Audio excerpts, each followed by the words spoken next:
Nesse vídeo eu vou introduzir um dos pilares não só da teoria eletromagnética, mas de toda a física moderna, o conceito de campos. Esse conceito vai lhe permitir fazer análises avançadas sobre praticamente todos os processos físicos à sua volta.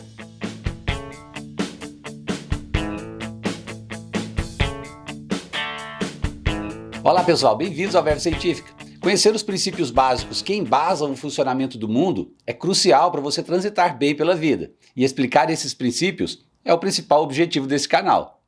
Se isso lhe soa bem, assine o canal, ative o seu sininho e já deixe seu like nesse vídeo. Só assim o YouTube vai promover esse conteúdo, divulgando ele para mais pessoas. Muitas das forças comuns podem ser chamadas de forças de contato. Por exemplo, aquelas que você exerce com suas mãos empurrando um carrinho ou com uma raquete batendo em uma bola de tênis. Por outro lado, muitas forças, como a força gravitacional e a força elétrica, agem à distância. Ou seja, essas forças podem atuar entre dois objetos, mesmo quando eles não estão se tocando. Para os primeiros cientistas, a ideia de uma força agindo à distância era difícil de ser aceita. Isso porque uma força sem contato levantava questões preocupantes. Por exemplo, imagine duas partículas interagindo entre si, tal que se uma delas começar a se mover, a segunda também vai se mover. É esperado que o movimento da segunda partícula aconteça instantaneamente, ou deveria haver algum atraso no início de seu movimento? Nem a lei da gravitação e nem a lei de Coulomb depende do tempo. Então a resposta do ponto de vista da física newtoniana é que não deve haver delay algum, e o movimento da segunda partícula deve ser instantâneo. Mas isso leva a outras questões. Por exemplo, e se as partículas estiverem a 100 mil anos-luz uma da outra? Poderia haver resposta instantânea para um evento que ocorreu a 100 mil anos-luz de distância? Questionamentos como estes ilustram por que a ideia de transmissão instantânea de forças se tornou inaceitável para a maioria dos cientistas no início do século XIX. Ok, mas e se houver algum delay? Qual seria a sua duração? Como é que o envio de uma força entre duas partículas poderia acontecer? Havia várias propostas diferentes para responder essas questões. Uma delas defendia que deveria haver um meio material elástico, especial, que pudesse transmitir essas forças à distância. Esse meio material foi chamado de éter luminífero, e embora ele explicasse algumas das coisas, logo foi verificado que a sua mera existência contradizia muitos resultados experimentais. Ou seja, a hipótese do éter estava errada.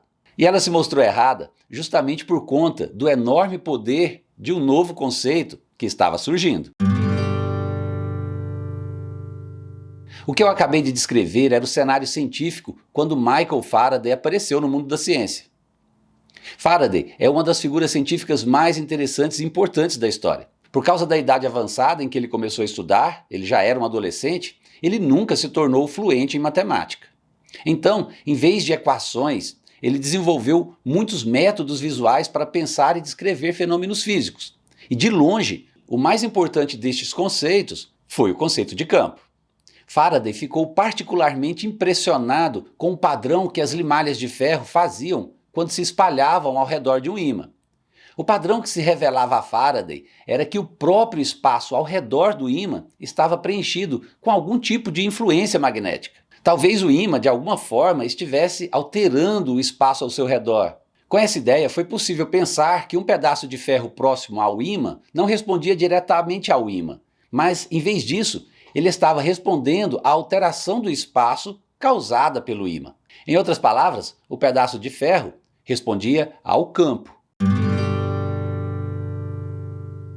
Hoje, é bem aceito que o campo de forças é o mecanismo pelo qual uma força de longo alcance é exercida.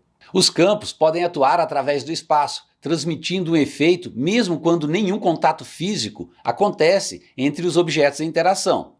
Essa interação pode ser imaginada como um processo de duas etapas. Primeiro, um campo é estabelecido por uma partícula devidamente posicionada e depois uma segunda partícula interage com o campo e experimenta uma força. E assim o processo de transmissão de força pode acontecer numa velocidade finita, o que vai implicar no atraso dos efeitos sobre a segunda partícula. Ou seja, a segunda partícula só vai responder a esses efeitos após um intervalo de tempo suficiente para que a propagação desses efeitos se dê. E esse tempo será maior quanto mais distantes as partículas estiverem uma da outra. Isso é relevante demais para a estrutura do eletromagnetismo. Nós veremos mais adiante que as equações de Maxwell nos levam a uma velocidade finita de propagação das interações eletromagnéticas no vácuo, que é a velocidade da luz. Uma demonstração eloquente da existência deste atraso no envio de informações por meio de campo pode ser observado no atraso em comunicação por satélites. Há uma latência perceptível, especialmente em satélites geossíncronos, que estão muito mais distantes. O envio de um sinal de um satélite geossíncrono leva cerca de 1/4 de segundo até ser detectado, e esse tempo é longo bastante para ser perceptível. O termo campo foi incorporado pela matemática, que o descreve como uma função que atribui um vetor ou um valor escalar a cada ponto do espaço.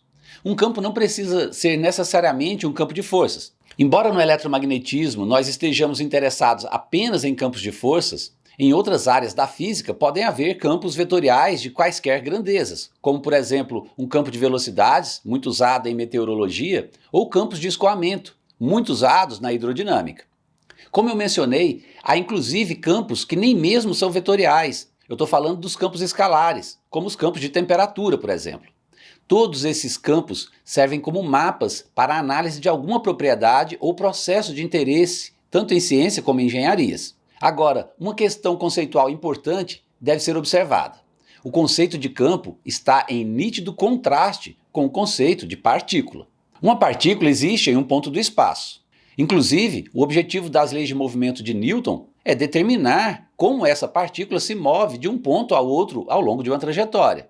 Já um campo existe simultaneamente em todos os pontos do seu espaço de influência. O objetivo do eletromagnetismo é descrever como ocorrem as interações entre esses campos e todos os corpos de teste sobre a sua influência. Uma linha de campo é um auxílio gráfico para a visualização de campos vetoriais e é a maneira mais comum de se representar um campo, tanto em matemática como em ciências e engenharias. Ela consiste numa linha que é tangente ao vetor campo em cada ponto ao longo do seu comprimento. Por exemplo, o campo gravitacional é representado por linhas retas que convergem para a massa que produziu o campo. Essas linhas indicam que qualquer massa teste que for colocada nessa região vai estar sujeita a uma força atrativa em direção à massa que gerou o campo. Outro exemplo é o de uma carga elétrica positiva. Suas linhas de campo são similares à do campo gravitacional, mas nesse caso é divergente, apontando para fora da carga. Se esse campo vai exercer uma força atrativa ou repulsiva, isso vai depender da carga teste. Se a carga for positiva, ela será repelida. Se for negativa, ela é atraída. Nem todas as linhas de campo são radiais, há outras formas bem mais complexas. Nós veremos ao longo dessa série que essas linhas de campo são fundamentais para a compreensão e descrição das leis mais importantes do eletromagnetismo. A ideia de Faraday não foi levada a sério no início. Ela parecia vaga e informal demais para os cientistas daquela época, que estavam mais imersos na tradição newtoniana de partículas e forças. Mas a importância do conceito de campo cresceu à medida que a teoria eletromagnética se desenvolveu durante a primeira metade do século XIX. Embora Faraday estivesse convencido de que os campos eram a chave para a compreensão dos fenômenos magnéticos e elétricos, ele também percebeu que era preciso apresentar evidências mais contundentes da realidade física do campo. Algo como uma demonstração de que uma perturbação em um ponto do campo levaria um tempo finito para se propagar através do campo e se manifestar em outro lugar. Faraday tentou observar esse atraso na propagação, mas falhou. No entanto, foi a sua crença na realidade física dos campos que guiou os trabalhos de quem veio depois, o que levou então a novas descobertas. Quando James Clerk Maxwell começou a trabalhar com o eletromagnetismo, ele se baseou nas pesquisas experimentais de Faraday. E ao contrário da maioria dos seus contemporâneos, ele ficou impressionado com a ideia de campo de força. Mas Maxwell tinha suas próprias razões para acreditar no éter. Ele acreditava que o éter era necessário para explicar a propagação da luz, que já era tida como uma perturbação ondulatória e, portanto, exigia um meio material para se propagar, assim como as ondas do oceano exigiam água para serem transportadas. Então, ele decidiu combinar as ideias de Faraday sobre campos com o conceito de éter e começou a tratar a eletricidade e o magnetismo em termos de campos, que eram interpretados como perturbações do éter. Isso o levou a formular o modelo mecânico do campo eletromagnético. Esse modelo foi usado por ele como um guia para escrever as suas famosas equações. E foi assim que Maxwell unificou várias áreas de estudo que antes eram consideradas distintas em um só campo. As disciplinas de eletricidade, magnetismo e óptica foram unificadas em um único ramo da física, o eletromagnetismo. Mesmo assim, apesar do sucesso inicial dessa formulação, o modelo mecânico de Maxwell do campo eletromagnético permaneceu pouco convincente. E à medida que as investigações continuavam, especialmente após a morte prematura de Maxwell, ficou cada vez mais claro que seria impossível encontrar uma base mecânica robusta que explicasse o campo eletromagnético. E embora não tenha sido simples eliminar o conceito de éter luminífero da ciência, isso veio a acontecer décadas depois e o eletromagnetismo pôde triunfar, mostrando que a teoria eletromagnética de Maxwell foi incrivelmente bem-sucedida na assimilação do conceito de campos de força, tanto no que diz respeito à incorporação deles às suas equações, quanto nas suas consequências ao explicar os fenômenos mais complexos do seu tempo.